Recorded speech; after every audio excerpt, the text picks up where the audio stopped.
कहानी की शुरुआत प्रोफेसर बॉम्ब से होती है, जो जंगल में न दिखने वाले सूक्ष्म लोगों पर रिसर्च कर रहे हैं। तभी उन्हें आसमान से एक छोटी चिड़िया गिरती हुई दिखती है। जब वह उसे हाथ में पकड़ते हैं तो चिड़िया पर लगे छोटे लगाम और कलाकारी को देखकर दंग रह जाते हैं। वहीं दूसरी ओर एक अजीब और डरावना जीव बोगन कौवे पर सवार होकर नोड नाम के एक छोटे इंसान को मारने की कोशिश कर रहा होता है। नोड उससे बचने का पूरा प्रयास करता है। तभी वहां उनका लीडर रोनिन आता है। वह जीव नोड को पकड़कर ले जाने की कोशिश करता है, लेकिन रोनिन ऊपर से उस पर कूदकर उसे नीचे गिरा देता है और नोड को बचाकर अपने शहर मून हेवन ले जाने की बात करता है। वह अजीब जीव अनियंत्रित होकर एक कार से टकराकर मर जाता है। उसी कार में मैरी नाम की लड़की है, जो कई वर्षों बाद अपने पिता प्रोफेसर बॉम्ब से मिलने उनके घर पहुंचती है। बाहर से आवाज लगाने पर जब कोई जवाब नहीं मिलता तो वह घर के अंदर जाती है, जहां उसे कीड़ों की हड्डियां और अजीब रिसर्च के नमूने दिखते हैं। तभी उसकी मुलाकात अपने पिता से होती है, जो अपनी खोज और काम में पूरी तरह डूबे हुए होते हैं। प्रोफेसर बॉम्ब के पास ओजी नाम का एक पालतू कुत्ता है, जिसकी एक आंख और एक पैर नहीं है। प्रोफेसर अपनी बेटी मैरी को उसका कमरा दिखाने ले जाते हैं, लेकिन तभी उनके ट्रैकर में हलचल होती है। वह उत्साह में मैरी से कहते हैं, आज का दिन मेरे लिए बहुत खास है, और तुरंत वहां से निकल जाते हैं। वह जंगल में जगह जगह लगाए गए कैमरों की फुटेज के जरिए उन छोटे जीवों को खोजने में जुट जाते हैं।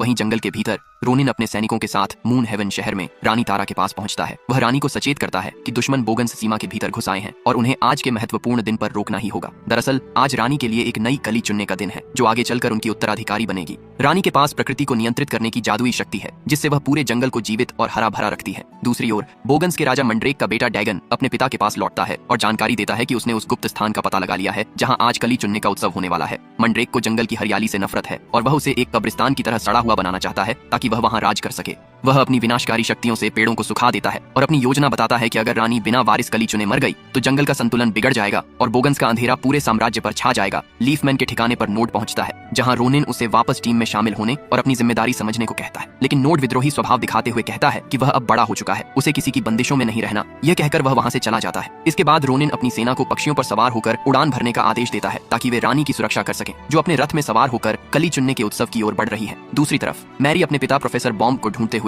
घर से बाहर आती है और उन्हें एक पेड़ पर कैमरा लगाते हुए पाती है। प्रोफेसर उसे बताते हैं कि उन्होंने पूरे जंगल में कैमरों का जाल बिछा रखा है, जिस पर मैरी तंज कसते हुए कहती है कि वह अभी भी उसी गलतफहमी में जी रहे हैं कि जंगल में छोटे लोगों का कोई आधुनिक समाज रहता है। प्रोफेसर दृढ़ता से जवाब देते हैं कि वे लोग सच में मौजूद हैं और पर्यावरण की रक्षा करते हैं। वे मैरी को समझाते हैं कि कैसे पक्षी अपनी आवाजों से संवाद करते हैं और उसे अपना बनाया हुआ विशेष यंत्र दिखाते हैं। जब मैरी पूछती है कि वे लोग हमें दिखाई क्यों नहीं देते, तो प्रोफेसर समझाते हैं कि वे बहुत फुर्तीले होते हैं। प्रोफेसर मैरी को अपने साथ काम करने का प्रस्ताव देते हैं, लेकिन मैरी परेशान होकर उन्हें यह सब पागलपन बंद करने को कहती है। तभी प्रोफेसर का ट्रैकर फिर बजने लगता है और वह बस एक आखिरी सबूत चाहिए कहकर पागलों की तरह फिर से जंगल की ओर भाग जाते हैं। ये सब देखकर मैरी काफी निराश हो जाती है। उसे लगता है कि उसके पिता के पास उसके लिए समय नहीं है, इसलिए वह घर छोड़कर वापस जाने का फैसला करती है और उनके लिए एक विदाई पत्र छोड़ देती है। तभी उसका कुत्ता ओजी अचानक किसी चीज के पीछे